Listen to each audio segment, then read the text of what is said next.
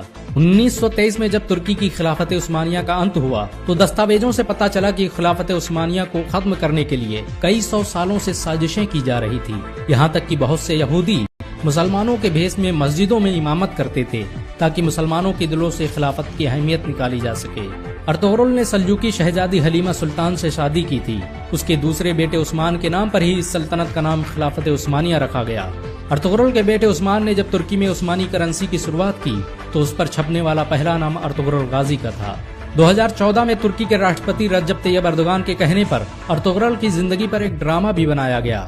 Ertugrul کی زندگی پر بنا یہ ڈرامہ اس سمے دنیا میں سب سے زیادہ دیکھا جانے والا ڈرامہ ہے۔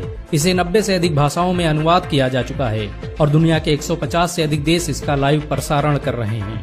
امریکہ نے جہاں اس ڈرامے کو خاموش بم کہا ہے تو وہیں اسرائیل اسے دنیا کے لیے خطرہ بتا رہا ہے، کیونکہ انہیں ڈر ہے کہ مسلمان کہیں پھر سے خلافت کی بات نہ کرنے لگ جائیں۔ سچ تو یہ ہے کہ مسلمانوں کے دلوں میں ارطغرل کا نام آج بھی زندہ ہے، مسلمان انہیں آج بھی عزت کی نظروں